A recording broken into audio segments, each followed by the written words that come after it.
उपागतानां राज्ञां स्वयंवरमुखे स्मरदुर्मदानां तेजोरितं खलु मया विहतश्च मत्स्यः सज्जीकृतेन तनुषाधिगता च कृष्णा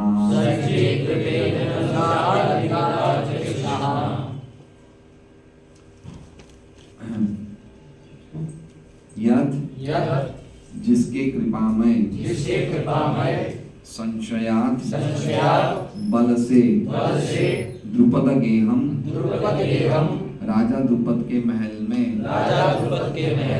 उपागतानां सभी एकत्र राज्ञां राजाओं का स्वयंवर मुखे स्वयंवर के अवसर पर स्मर दुर्मदानां समस्त कामुक विचार वालों का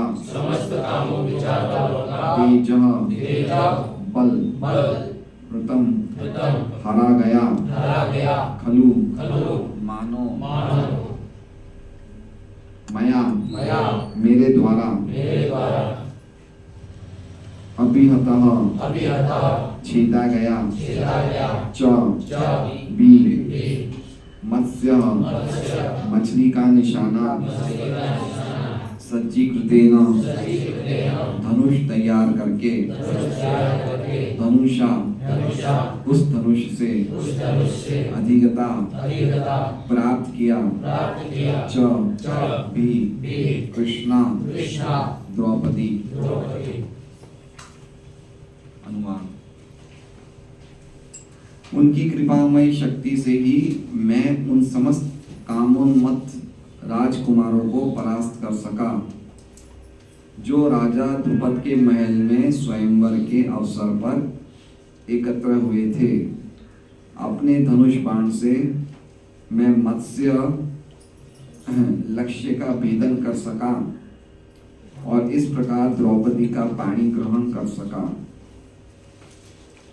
ओम अज्ञानतिमिरान्धस्य ज्ञानाञ्जनशलाकया चक्षुरुन्मीलितं येन तस्मै श्रीगुरवे नमः। नाम श्रेष्ठं मनोऽपि शचीपुत्रं मंत्रस्वरूपं रूपं तस्यानुजगुरुपरिमातुकोष्ठमापिं राधाकुन्दं गिरिवा औराधिका माधवाशां प्राप्तो यस्य कृपया श्रीगुरुं तन्नतोऽस्मि। वन्देऽहं श्रीगुरोः श्रीयुतः पदकमलं श्रीगुरुं वैष्णवांश्च श्रीरूपं साग्रजातं सहगणरघुनाथान्वितं तं सजीवं साद्वैतं सावधूतं परिजनसहितं कृष्णचैतन्यदेवं श्रीराधा कृष्णपादान् सहगणललिता शिवशाखान्वितां गुरु वैष्णव भगवान की स्मरणाय विघ्न विनाशनाय सवैनि जीवांचित पूर्ण। हरे कृष्णा कृष्णा कृष्णा हरे हरे हरे राम राम राम हरे हरे। सभी भक्तों का स्वागत है भागवतम कक्षा में। तो हमने 2 श्लोकों में देखा कि अर्जुन भगवान के जाने से अपने आप को कितना शून्य समझ रहे हैं, किस प्रकार उनकी शक्तियां भगवान के साथ चली जाती है। उनकी शक्ति मतलब भगवान की शक्ति थी। ये पावर पे हमने काफी चर्चा करी। आज पूरे जगत में the game of power game चल रहा है, शक्ति का खेल। तो समझना चाहिए कि जितनी भी हमें पावर मिली है वो हमारी पावर नहीं है, वो कृष्ण की पावर है। तो कौन सा श्लोक था वो? अर्जुन वाचो वंचितो हम महाराज हरिणा बंधुरूपिणा येन मे अपरतम तेजो देव विस्मापनम महत्। कोई रामतीर्थ जी श्लोक का अर्थ बता सकते हैं? जो अभी हमने बोला, वंचितो एम महाराजा हरिणा बंधुरूपिणा येन मे अपरतम तेजो येन देव विस्मापनम महत्। कोई ये बिना देखे श्लोक का खाली सुन के अर्थ बता सकता है कुछ? भगवान के चलने से मेरा पराक्रम चला गया। भगवान जो मेरे घनिष्ठ मित्र थे उनके चले जाने से मेरा जो पराक्रम था जिससे देवता भी चकित होते थे वो अब नहीं रहा।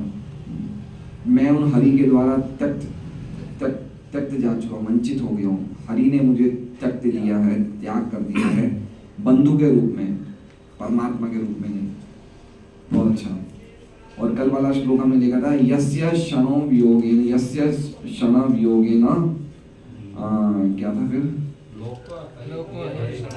लोको ही अप्रिय दर्शनः उक्तेन रहितो येष मृतकः प्रोच्यते यथा। इनका कोई अर्थ बता पाएगा? जिस प्रकार प्राण विहीन शरीर सबके तुल्य छवि है, तुल्य नहीं छवि है, हाँ। वैसे ही भगवान के चले जाने से उनके विरोध में सब कुछ प्रतिकूल लगता है। हाँ, पूरा ब्रह्मांड प्रतिकूल लगता है। हाँ, मुझे, अर्जुन कह रहा है मुझे लग रहा है अप्रिय दर्शन, मुझे बिल्कुल शून्य और प्रतिकूल लग रहा है ये जगत भगवान के मात्र एक क्षण के वियोग से। यस्य क्षण वियोगेन। तो बहुत ही अद्भुत श्लोक थे दोनों। आज के श्लोक से लेके 17वां श्लोक तक भगवान ने क्या क्या अनुग्रह किए अर्जुन पे, उन सबको अर्जुन स्मरण कर रहा है। ठीक है, तो आज क्या बोल रहे हैं अर्जुन, क्या याद कर रहा है भगवान ने क्या क्या उन पे अनुग्रह किए।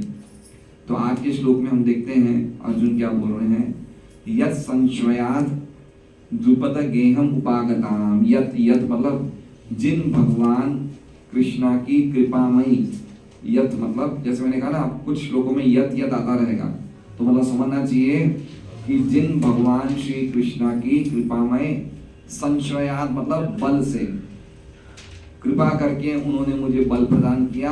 कहाँ प्रदान किया? तो कह रहे हैं द्रुपद गेहम।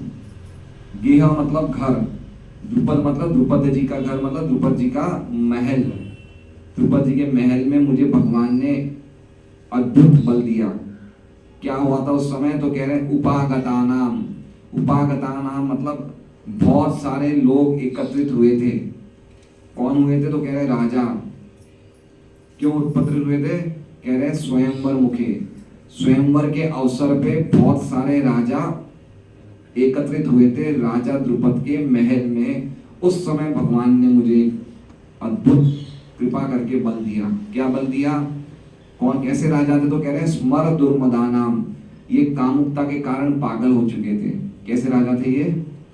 स्मर मतलब कामदेव, स्मर मतलब कामदेव या काम वासना, दुर मतलब खराब, मदाना मतलब पागलपन, काम के वश में ये पागल हो गए थे।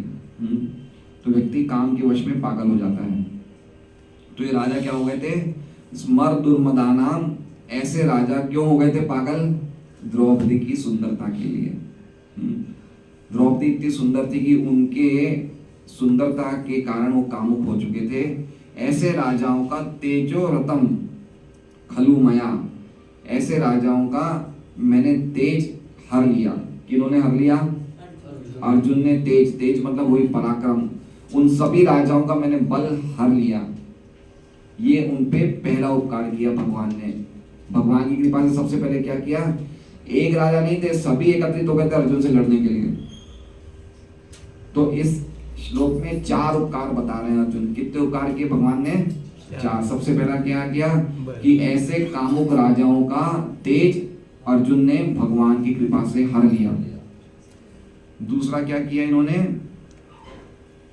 मया अभिहतश्च मत्स्य, मैंने मत्स्य मतलब मछली का निशाना, मछली का निशाना छेदा।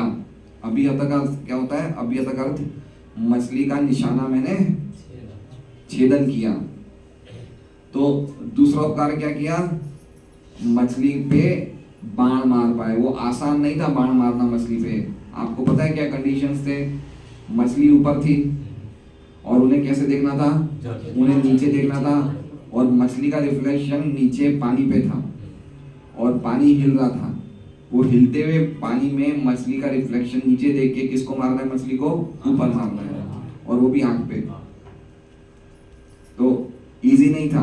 तो ये अर्जुन याद कर रहे हैं दूसरा उपकार कि मैंने उनकी कृपा से मछली का छेदन कर पाया। दूसरा उपकार। तीसरा क्या कह रहे हैं?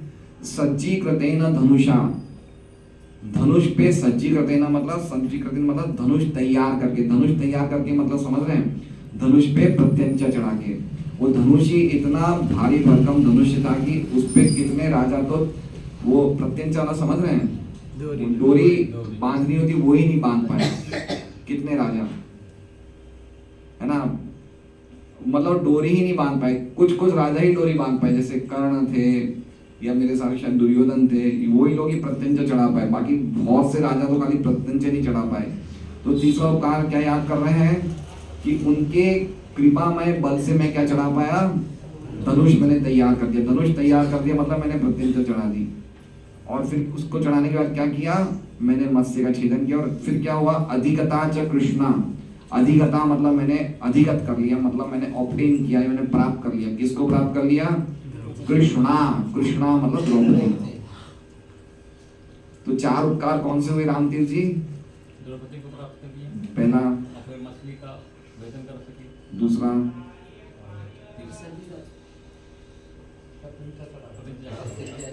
धनुष पे प्रत्यंचा चढ़ाई, चौथा, कामुक राजाओं का तेज हर लिया, पराक्रम हर लिया। देखिए अब अर्जुन कैसे भगवान की विरह में एक एक चीज याद कर रहे हैं।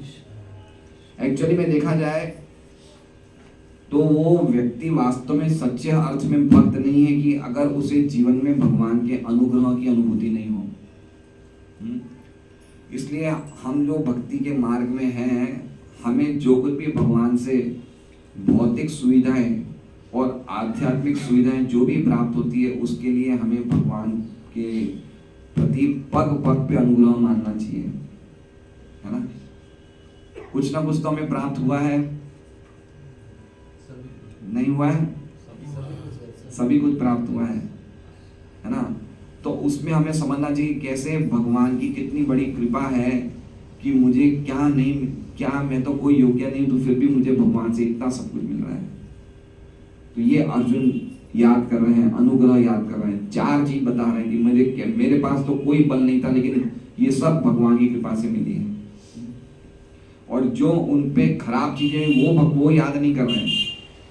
देखा, कृपा याद कर रहे हैं, लेकिन उनके जीवन में जो रिवर्सेस आए, एडवर्सेस आए, वो याद नहीं कर रहे हैं। मतलब उनके जीवन में कोई आपत्ति आई, उसके लिए उन्होंने भगवान पे उसका क्रेडिट नहीं दिया, या भगवान को उस समय ये नहीं सोचा कि ऐसा क्यों हुआ।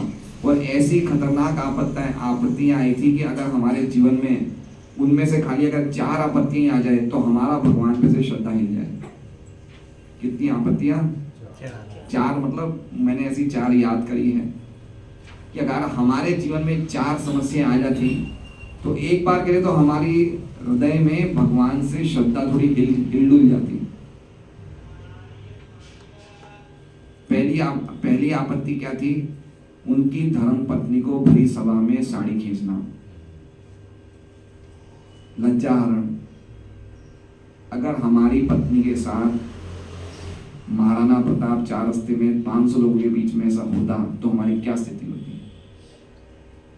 सोच लीजिए। एक बार तो हमारा भगवान के प्रति श्रद्धा हिल जाती कि यार मैं इतने टाइम से माला कर रहा हूं, ऐसा मेरे साथ कैसे हो गया। सही बात है। इससे बढ़कर क्या? पांडवों जैसे महाबली योद्धाओं की वाइफ जो द्रौपदी, और वो द्रौपदी भी एक तरह से लक्ष्मी जी की कुछ ना कुछ शक्तियावेश अवतार ही थी, उनकी लज्जा के साथ इस तरह से किया गया। और 5 पांडव ऐसे नहीं कमजोर थे, वो ऐसे पांडव थे कि पूरी दुनिया के बड़े बड़े देवताओं को भी चकित कर सकते थे। उनकी भरे सभा में इस प्रकार से उनकी वस्त्र खींचे गए, इससे बढ़कर क्या उन पे कष्ट आया होगा। लेकिन उनका कभी भगवान पे फेथ नहीं हटा। सही बात है। दूसरी बात क्या है? उनके अर्जुन के 16 साल के बेटे की हत्या। क्या नाम था बेटे का? अभिमन्यु। 6-7 पराक्रमी योद्धाओं ने मारा, और अभिमन्यु इतना शक्तिशाली था कि अकेले अभिमन्यु ने कौरवों की 25% सेना को समाप्त कर दिया था। 25% सेना को खाली अभिमन्यु ने समाप्त कर दिया था। इतना शक्तिशाली था अभिमन्यु, अकेले ने। बिल्कुल कुछ समय में, और उस अभिमन्यु को इतने लोगों ने मार दिया, और अर्जुन ने कभी भी भगवान के पे कुछ नहीं कहा कि आपके रहते मेरा बेटा कैसे मारा गया। हमारे घर में कोई ऐसी डेथ हो जाए तो हमें मन में आए कि भाई मैं तो भक्ति कर रहा हूँ, ऐसी अनटाइमली डेथ है ना, 16 साल की उम्र की, और वो भी इस प्रकार से हत्या की जाना। नेचुरल डेथ तो होता है, सामान्य होता है भाई किसी की नेचुरल डेथ, जैसे अभी हमारे गोपाल बाबू वहाँ धुलिया है, उनकी मम्मी 84 साल की बाथरूम में स्लिप होके गिर गई, हॉस्पिटल में है। तो नेचुरल चीजें भी, बड़ी उम्र के व्यक्ति स्लिप हो जाते हैं, डेथ हो जाती है, नेचुरल है। लेकिन 16 साल का बेटा जो इतना पराक्रमी था, उसकी डेथ हो जाना, वो भी हत्या, और वो भी इतने लोगों ने धोखे से मारा। फिर भी अर्जुन ने ये नहीं बोला कि भगवान आपके रहते मेरा बच्चा कैसे धोखे से मारा गया। देख रहे हैं आप, इसे कहते हैं डिवोशनल फेथ। भक्ति में ऐसी श्रद्धा होनी चाहिए हमारी। बहुत साल पहले मुझे याद है, जब मैं नया नया भक्ति में आया था, तो हमारे माता जी है, काफ़ी महिला मंडल, समाज के महिला मंडलों में जुड़ी हुई है, तो उन्होंने कोई प्रोग्राम किया था वहाँ पे महेश्वरी भवन में। तो उसमें जो चीफ गेस्ट है, उसमें यहाँ का एक बहुत पॉपुलर पेपर है जिसका नाम है गुजरात मित्र। आप लोग राजस्थान वासी इसलिए आपको नहीं पता होगा, लेकिन यहाँ का बहुत फेमस पेपर है, पुराना है, सबसे पुराना और बहुत ही फेमस है। तो गुजरात मित्र का जो चीफ एडिटर था, तो मुझे मम्मी ने कहा कि इनको इनके घर से लेके आओ, क्योंकि चीफ गेस्ट है, इनको वहाँ पे लेके आना है। तो मैं नया नया आया था उस टाइम, तो मैंने वो, उनका नाम था चंद्रकांत पुरोहित, बहुत फेमस थे वो, बहुत अच्छे उनके आर्टिकल्स, बहुत अच्छे, मतलब बहुत ही ग्रुप में अच्छे आर्टिकल्स उनके आते थे पेपर में। तो मैं नया नया आया था, सबको मिलते थे, तो बोले आप हरे कृष्णा बोला करो। तो मैंने उनको बोला, 60-65 ईयर्स की एज के थे वो, तो मैंने उन्हें कहा कि आप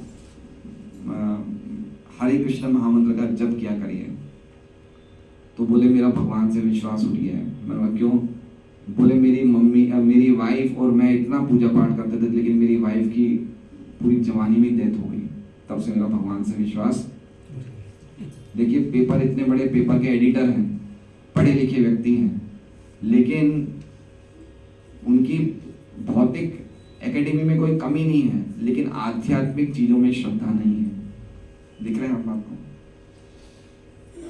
तो उस व्यक्ति ने भक्ति, वो भगवान का नाम लेना ही बंद कर दिया कि भगवान से मेरा विश्वास ही उठ गया। तो ऐसे हमारे हिंदुओं को बहुत बड़ी मात्रा में ईसाई बनाया जा रहा है। क्यों? कैसे बनाते हैं ईसाई? जो ये होते हैं मिशनरीज, क्रिश्चियन मिशनरीज, कैसे ईसाई बनाते हैं? वो हनुमान जी की एक लकड़ी की या पत्थर की छोटी सी मूर्ति लेते हैं, और पानी के टब में हनुमान जी की मूर्ति को गिरा देते हैं, और बोलते हैं कि ये हनुमान जी तो अपने आप को नहीं बचा पाए, तुम्हें क्या बचाएंगे। समझे बात को? तो ऐसे वो लोग उदाहरण देते हैं कि तुम्हारे घर में इतने दुख आए, क्या किया भगवान ने तुम्हारे लिए। तो जो बिल्कुल अज्ञानी हिंदू होते हैं, वो ऐसे क्रिश्चियंस बन जाते हैं। हमारी जो घर में एक सर्वेंट है, मेड सर्वेंट है, वो भी ऐसे मराठी है, और वैसे क्रिश्चियन बन गई वो। मैंने पूछा ऐसा क्यों? वो बोले कि हमारे लिए भगवान ने किया कि हमारे जीवन में इतने दुख आए। अब उन्हें पूछा जाए कि तुम्हारे लिए अब क्राइस्ट ने क्या किया, तो बताओ। बाइबल में तुम बोलते हो ऑलमाइटी गॉड क्या किया तुम्हारे लिए, तुम तो वैसे की वैसी हो। तो ऐसे ये इसलिए ये भागवत धर्म का प्रचार करना इतना जरूरी है। तो ये मैं बोल रहा हूँ कि कितने हम लोगों को लग रहा है इजी है, लेकिन हम पे जब ऐसी चीजें आएगी तब हमें पता चलेगा कि भगवान पे अपने फेथ को रखना कितना इंपॉर्टेंट और कितना इजी नहीं है। और उसके लिए अगर हमारे जब हमारी साधना अच्छी नहीं होगी तो हमारी भी भक्ति करते करते भी हम हिल जाएंगे। सही बात है? वो कौन थे माता जी, क्या नाम था उनका, जो श्याम वाटिका में रहते थे? बरिशमती माता जी, है ना। वो भक्ति में आ गए थे, 16 माला करते थे, और 2015 में उनके हस्बैंड की एक्सीडेंट में डेथ हो गई, और हस्बैंड के साथ उनकी 2 बच्चों की भी डेथ हो गई। टोटल 5 जनों का परिवार था, 3 भाई बहन थे और पति पत्नी थे, 5 जनों का परिवार था। तो उस गाड़ी में वो हस्बैंड जा रहे थे और उनके सब बच्चे जा रहे थे, वाइफ नहीं जा रही थी। तो खाली वो बेटी बची बड़ी वाली सुमन, बाकी दोनों बच्चे डेथ हो गए और हस्बैंड की डेथ हो गई। तो उसने हरे कृष्णा महामंत्र 16 माला बहुत रेगुलरली करती थी, सुबह 3:45 उठती थी, लेकिन माला करना बंद कर दी उन्होंने। बोले कृष्ण ने मेरे साथ ऐसा क्यों किया प्रभु जी, मेरा क्या किया था, मैंने कभी भी किसी के बारे में गलत भी नहीं सोचा। मैंने श्याम वाटिका में भी शायद वो भी वहीं रहते हैं, फिर मैं गया, उनको काफी समझाया मैंने, फिर वापस उन्होंने माला चालू कर दी। अब तो उनकी दीक्षा भी हुई। तो कहने का मतलब है अगर हम लोग ढंग से जप नहीं करेंगे, ढंग से चीजों को नहीं समझेंगे यथारूप, ढंग से हम भागवत और गीता जैसे ग्रंथों से ज्ञान प्राप्त नहीं करेंगे, प्रॉपरली श्रवण नहीं करेंगे, तो हम लोग की भी श्रद्धा हिल जाएगी। इसलिए बहुत इंपॉर्टेंट ये चीज है। माला करते रहेंगे लेकिन श्रद्धा नहीं रहेगी। इसलिए माला को किस क्वालिटी में करना है? हरे कृष्णा कृष्णा कृष्णा हरे हरे, हरे राम राम राम हरे हरे। बिल्कुल हृदय से पुकारते हुए, बिल्कुल टाइम पे। हमारे साथ पता है क्या चक्कर है, हम जिस टाइम पे हमें करना चाहिए हम उस टाइम पे वो नहीं करके दूसरी चीज करते हैं। जैसे हमारे भक्त क्या करते हैं, डिस्ट्रीब्यूशन करते टाइम माला करते हैं, और माला करते टाइम डिस्ट्रीब्यूशन कैसे करेंगे वो सोचते हैं। आप समझ रहे हैं? मतलब हमारे साथ प्रॉब्लम क्या है कि जो चीज जिस टाइम पे करनी चाहिए वो ढंग से करनी चाहिए, कंसंट्रेशन से। हम जब करें तो जब अच्छी तरह करेंगे, सुनेंगे तो अच्छी तरह श्रवण करेंगे, क्लास में बैठ के रीडिंग करेंगे तो अच्छी तरह करेंगे, डिस्ट्रीब्यूशन करेंगे तो डिस्ट्रीब्यूशन में मन लगाएंगे। फिर ऐसा नहीं कि डिस्ट्रीब्यूशन करना है तो फिर हमें और ही कुछ चीजें याद आ रही है। तो इससे हमारी श्रद्धा का जो एक क्वालिटी बननी चाहिए बन नहीं पाती है। तो ये 2 घटनाएं हुई। तीसरी घटना कौन सी अर्जुन के साथ बताइए? लाक्षागृह में तो बच गए थे, वो तो एक भगवान की कृपा थी। 5 बच्चों को मार दिया गया है ना, 5 बच्चों के गले काट दिए, बताइए। और वो तो उस समय हुआ जब महाभारत का युद्ध एक तरह से पूरा हो ही चुका था। क्या अद्भुत, मतलब अभिमन्यु मारा गया, 5 बच्चे, एक भी पांडव के एक भी बच्चे नहीं बचे। और चौथा याद करिए क्या चीज हो सकती है उनके साथ? जब परीक्षित महाराज हाँ, लेकिन वो तो बच गए थे, कष्ट क्या है जो ऐसे कष्ट है, क्या कष्ट है? चौथा, ऐसे तो बहुत सारे हैं, लेकिन मैंने आज याद किया ये लेक्चर की तैयारी करते हुए कि 4 बहुत बड़े कष्ट है जो हिला सकते हैं व्यक्ति की श्रद्धा। 12 साल का वनवास। क्या लगता है वनवास? हम लोग जैसे होते हैं वनवास में कि हम गांव में जाते हैं तो बहुत सादगी से रहते हैं, ऐसे रहते हैं? नहीं, उनके कुछ कंडीशंस होते हैं वनवास के कि आप राजशाही कपड़े नहीं पहन सकते हैं, चप्पल फैंसी चप्पलें नहीं पहन सकते हैं, खाने में आपको कंद मूल ये सब ही खाना पड़ेगा। ये सब कंडीशंस होती है। वनवास के भी कुछ नियम होते हैं। ऐसी स्थिति में रहते वो, पक्का घर नहीं बना सकते, कुछ होते हैं इनके नियम। ऐसी स्थिति में रहते वो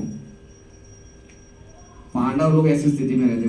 आप मान सकते हैं ऐसी स्थिति? क्या लगता है हम रह सकते हैं? हम तो 2 घंटे कोई डिस्ट्रीब्यूशन में कोई घर में जाते हैं, किसी से हम सुन लेते तो हमें रहा नहीं जाता है।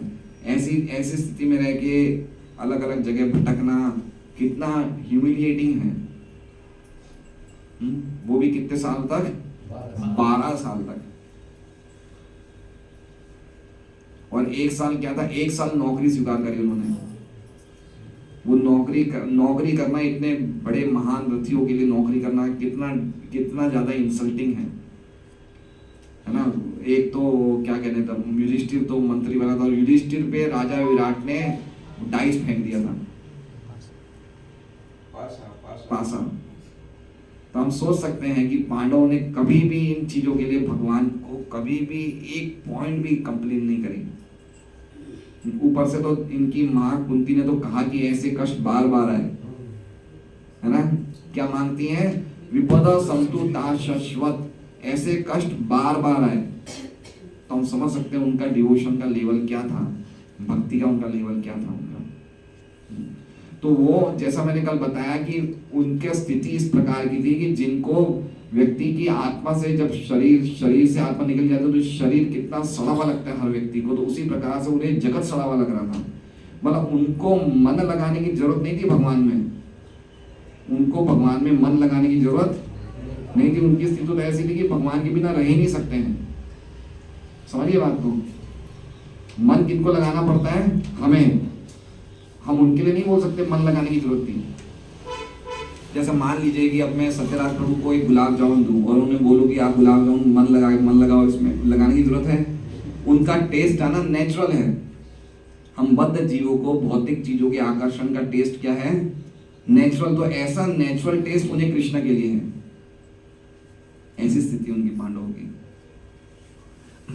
तो इस प्रकार से हम देखना चाहिए कि क्या पांडवों की स्थिति थी कि अब हर स्टेप पे भगवान के अनुग्रह याद कर रहे हैं कि मेरे पे कितनी बड़ी कृपा करी। तो ऐसे हम सुबह से लेकर रात तक हर स्टेप पे हमें अनुग्रह माना कि आज तो भगवान की बड़ी कृपा हो गई, जल्दी आँख खुल गई, अच्छी तरह माला हो गई, बहुत बड़ी कृपा हो गई भगवान की। आज हमने सत्संग सुन लिया, आज राजी खुशी आ गए सत्संग में, है ना। ऐसे भगवान की कृपा माननी चाहिए। ये बहुत इंपॉर्टेंट पॉइंट है। तात्पर्य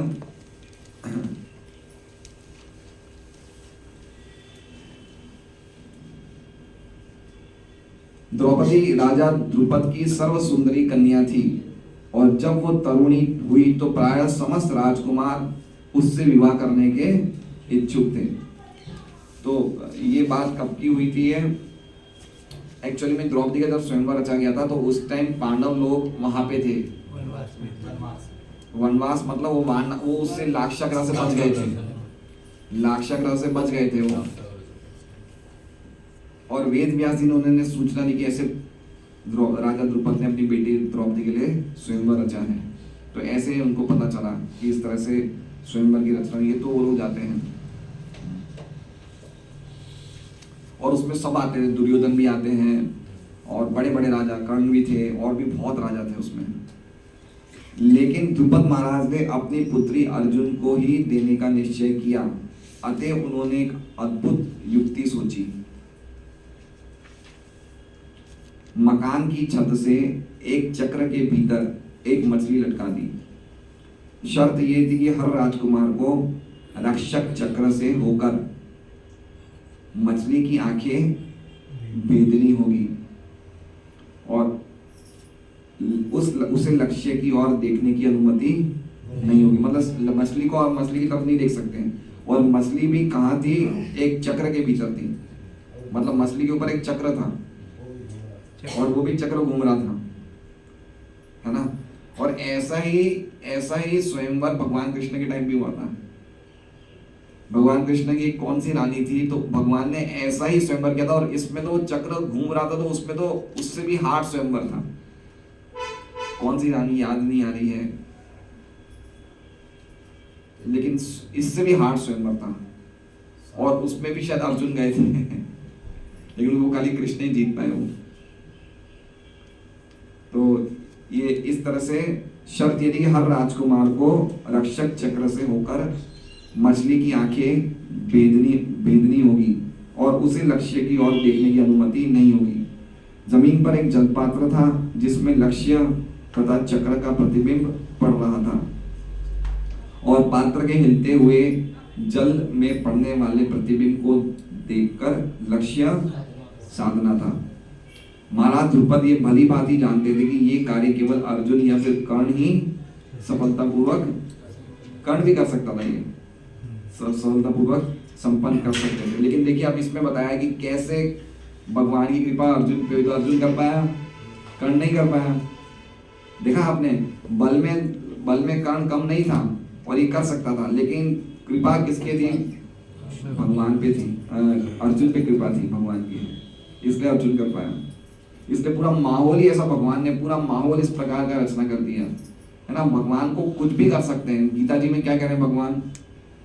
सर्वस्य चाहम हृदय सन्निविष्टो मत्तः स्मृतिर ज्ञानम। मेरे से ही व्यक्ति भूल जाता है, मेरे से ही व्यक्ति याद करता है, मेरे से ही व्यक्ति को ज्ञान मिलता है ना। तो हम कभी भूल भी जाते हैं कोई चीज़ों को। हम अभी कल क्या हुआ था, मैं विशु गया था डिस्ट्रीब्यूशन में, तो सुबह 11:30 पौने 12 बजे वहाँ से लौट रहा था। तो गाड़ी चला रहा था और गाड़ी चलाते चलाते मुझे झपकी आ गई और गाड़ी चल रही है। फिर थोड़ी देर बाद मेरी आंख खुली तो मैंने देखा कि मैं बच कैसे गया, भगवान की बहुत बड़ी कृपा हुई। बीच रोड पे, अच्छी खासी ट्रैफिक वाली रोड पे एक छोटी सी झपकी आ गई मुझे, और मैंने देखा कि कुछ हुआ नहीं। तुरंत मैंने देखा ये बहुत बड़ी भगवान की कृपा हो गई। तो ऐसे भगवान हमें हम छोटी छोटी चीजों में देख सकते हैं कि कैसे भगवान हमें मेंटेन कर रहे हैं। वो चाहे तो हमें कभी भी कुछ भी चीज भुलवा सकते हैं, कुछ भी चीज याद करवा सकते हैं। हर एक कंट्रोल भगवान के हाथ में। भगवान अपने परमात्मा रूप में, आप देखेंगे 13वें अध्याय में बहुत सुंदर श्लोक है, भगवान का एक बहुत सुंदर श्लोक है परमात्मा रूप में, सर्वतः पाणिपादम तत् सर्वतोक्षि शिरोमुखम सर्वतः श्रुति मल्लोके सर्वम आवृत तिष्ठति। भगवान कह रहे कि मेरे हाथ सब जगह हैं। सर्वतः पाणी, पाणी मतलब हाथ, तो परमात्मा रूप में भगवान के हाथ सब जगह है, पादम तत् भगवान के पैर सब जगह, सर्वतोक्षी भगवान की आंखें सब जगह, सर्वतः पाणिपाद सर्वतोक्षी गोचरम भगवान के कान सब जगह। तो कहीं भी भगवान का पूरा कंप्लीट कंट्रोल है, कहीं भी कुछ भी वो कर सकते हैं। इसलिए ये स्टोरी अर्जुन याद कर रहे हैं कि कैसे भगवान ने कृपा करी, उन पे वो बताया जा रहा है। फिर भी वे अर्जुन को ही अपनी पुत्री सौंपना चाहते थे। जब उस राज दरबार में द्रौपदी के भाई दृष्टिद्युम्न ने सभी राजकुमारों से अपनी युवा बहन का परिचय कराया तो उस समय कर्ण भी उपस्थित था, लेकिन द्रौपदी ने अत्यंत चतुरता पूर्वक अर्जुन के प्रतिद्वंदी कर्ण को हटाने के लिए अपने भाई से इच्छा व्यक्त की कि वो केवल क्षत्रिय राजकुमार को ही स्वीकार करेगी, है ना। तो मतलब द्रौपदी की क्या, कर्ण एक्चुअली में क्षत्रिय तो थे, लेकिन हुआ क्या उनके साथ चक्कर कि द्रौपदी ने जब उन्हें, कुंती महारानी जब उन्हें त्याग दिया तो एक कारपेंटर थे अधिरथ, उन्होंने इनको कर्ण का मतलब क्या कहते हैं पालन पोषण किया। और कारपेंटर को शूद्र माना जाता है, सूत माना जाता है, वो ना वैश्य की कैटेगरी में आते हैं ना क्षत्रिय कैटेगरी में। तो कारपेंटर मतलब सुथार। तो जो टेक्नोलॉजी वाले व्यक्ति होते हैं उनको वर्णाश्रम प्रणाली में शूद्र माना जाता है। आज टेक्नोलॉजी को सबसे हाईएस्ट माना जाता है।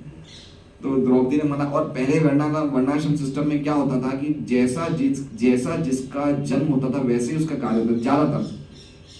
जैसे मान लीजिए कि अगर कोई नाई के घर में किसी ने जन्म लिया है तो उसकी एक्टिविटीज नाई जैसी ही होगी, ज्यादातर उनके जन्म और कर्म और क्वालिटीज मैच होती थी। अब ये गड़बड़ हो गई, अब ये बहुत गड़बड़ हो गई क्योंकि गर्भाधान संस्कार सब बंद हो गए हैं। इसलिए अभी क्या हो रहा है कि सब मिक्स एंड मैच हो गया है। कोई बहुत ही हल्के घर में बहुत ही कोई होशियार बच्चा जन्म ले लेता है, कोई बहुत ही होशियार जन्म में कोई बहुत ही हल्का बच्चा जन्म ले लेता है, लेकिन पहले ऐसा नहीं होता था। तो द्रौपदी ने कह दिया कि ये तो सूत पुत्र है, तो सुतार का बेटा है, सुतार का बेटा तो क्षत्रिय होता नहीं है। तो उनको एक अच्छा वो मिल गया द्रौपदी को, क्योंकि कर्ण से शादी करनी नहीं थी।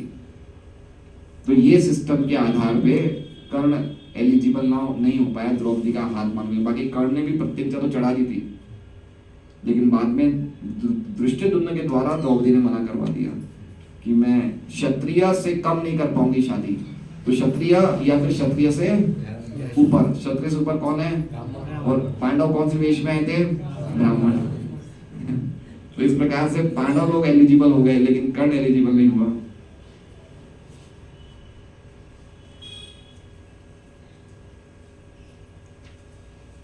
वैश्य तथा शूद्र क्षत्रियों की तुलना में कम महत्वपूर्ण है। कर्ण को एक शूद्र बड़ाई के पुत्र के रूप में जाना जाता था। इस तर्क के आधार पर द्रौपदी ने उसे अस्वीकार कर दिया। जब दरिद्र ब्राह्मण के वेश में अर्जुन ने मत्स्य वेद कर दिया तो सबों को आश्चर्य हुआ। अच्छा एक बात और देखिए, अब ब्राह्मण के वेश में अर्जुन गया, अर्जुन कोई साधारण पर्सनालिटी तो थी नहीं, लेकिन ये भगवान की कृपा नहीं कि कोई भी उसे पहचान नहीं पाया है। आप समझिए, अर्जुन को तो सब बड़े बड़े महारथ राजा सब जानते थे अर्जुन को। तो भाई आप वेश बदल लो लेकिन चेहरा थोड़ी बदल सकते हो, लेकिन फिर भी कोई पहचान नहीं पाया है। ये देखिए भगवान कैसे कृपा करते हैं।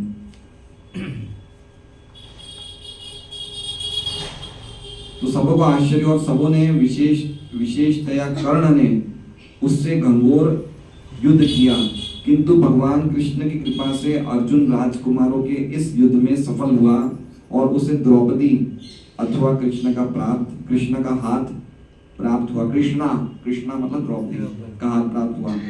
अर्जुन जिन भगवान की शक्ति से ही इतना शक्तिशाली था, उन्हीं की अनुपस्थिति में इस घटना का स्मरण करके वो शोक कर रहा था। वो ये सब घटनाएं याद कर रहा था। तो हम देख सकते हैं कि कितने भागवतम में हर एक श्लोक में भगवान का गुणानुवर्णन है, कितना अद्भुत है। देखिए हर श्लोक में कोई श्लोक में ऐसा हो सकता है हिरण्यकश्यप का वर्णन है, हिरण्याक्ष का वर्णन, लेकिन अल्टीमेटली सब, क्योंकि हिरण्यकश्यप किनके बाप थे, प्रहलाद के, तो कहीं ना कहीं कोई भी श्लोक का अटैचमेंट अल्टीमेटली भगवान से है ही है। इसलिए भागवतों को अमल पुराण कहा जाता है। हर जगह भगवान का ग्लोरिफिकेशन है। हरे कृष्णा। श्रीमद् भागवतम की। तो हमें समझना चाहिए कि इस प्रकार की भगवान के अनुग्रह मानने का जो कन्विक्शन है, हम जितनी अच्छी साधना करेंगे, जितना अच्छी हम लोग हमारे आचार्यों प्रभुपाद जी की बात मानेंगे, फॉलो करेंगे, इतना हमें ये भगवान की कृपा हम अपने जीवन में मान पाएंगे। नहीं तो भक्ति करते हुए भी भगवान की कृपा नहीं मानेंगे, तो ये अच्छी बात नहीं है। हमें समझना चाहिए कि हमारे जीवन में जो कुछ भी हो रहा है सब कुछ भगवान की कृपा से हो रहा है। हरे कृष्ण।